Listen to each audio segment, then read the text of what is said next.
해외자원개발 국정조사특별위원회 새정치민주연합 김현입니다. 오늘 제가 발표할 내용은 이명박 정부가 그동안 치적으로 홍보했던 해외자원 자주개발률 상승이라는 것이 허상임이 드러났다는 점을 말씀드리려고 이 자리에 섰습니다. 그리고 또 하나는 국민의 혈세 1천억 원을 날리게 된 캡스톤사 인수사업에 대한 내용입니다. 두 가지를 말씀드리겠습니다. 2010년 4월 15일 광물자원공사가 캐나다 구리 생산 기업인 캡스톤사의 지분 10.78%를 인수하는 계약을 체결한 바 있습니다.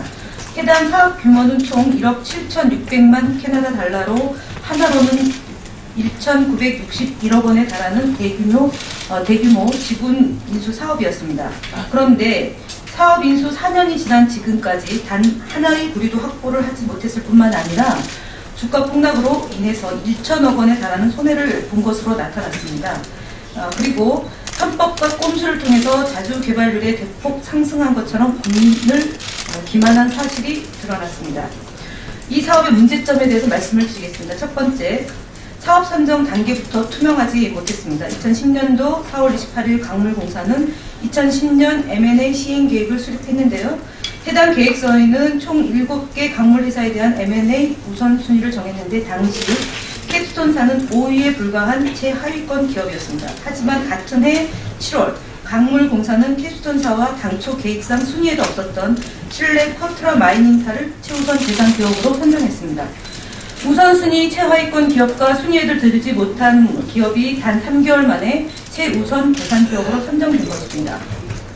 6월달, 그러니까 당시 6월달에 프로젝트를 재정비한 결과이며 최초 대상 기업의 선정 시 시가총액, 투자 가능 규모, 광종 등을 감안하지 않고 재무적 매력 등만을 기준으로 초기 검토를 실시했기 때문에 최종 대상 기업에 선정됐다고 답변했지만 제가 차트를 이때도 1차 선정 자료에 광종 단계 규모, 운영권 확보 가능성 등을 종합해서 판단했습니다. 사업 선정 단계부터 캡스톤사와 쿼트라 마이닝사를 염두에 둔 결과라는 것을 저희는 확인할 수 있었습니다.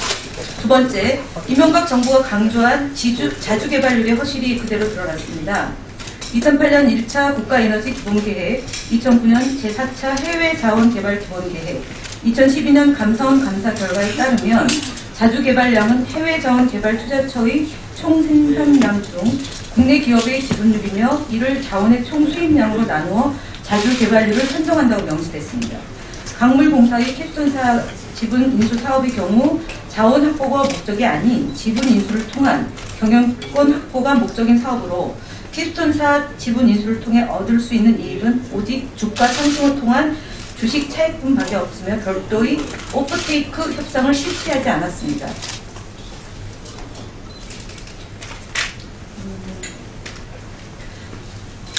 광물자원공사는 캡스톤사와 맺은 비상수급량을 전량 자주개발량에 편입시키는 꼼수를 통해서 구리에 대한 자주개발률이 대폭 상승한 것처럼 표현한 것입니다.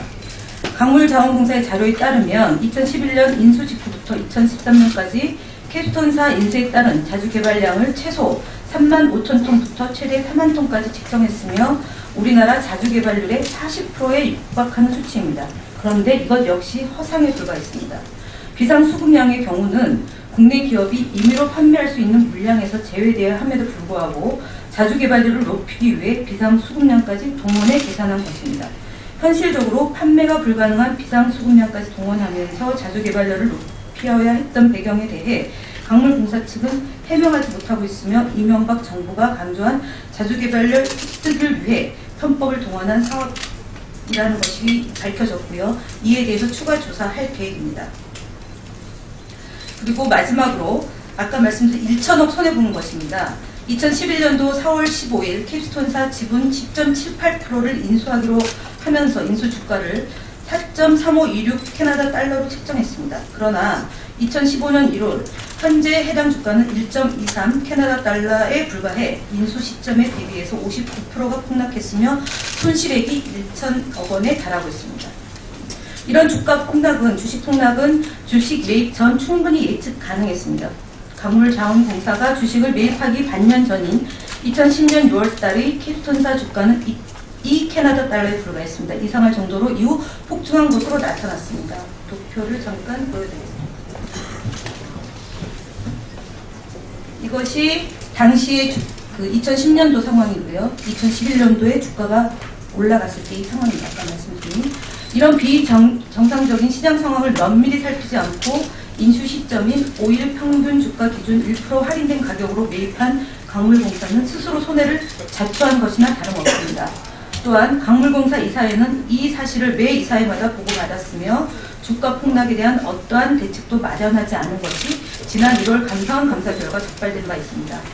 강물공사의 키스톤사 지분 인수 사업은 선정 단계부터 인수까지 제대로 된 계획과 대책 방안을 찾아볼 수 없는 무개념, 무계획, 무대책의 산무 투자이며 오직 자주 개발률 상승이라는 정권의 목표에 맞추기 위한 편법과 꼼수 사업입니다. 앞으로 이와 유사한 사업이 더 존재하는지 철저히 검증할 것이며 김신종 전 사장과 최경환 전 장관이 이에 대한 책임을 반드시 져야 한다는 점을 다시 한번 강조드립니다.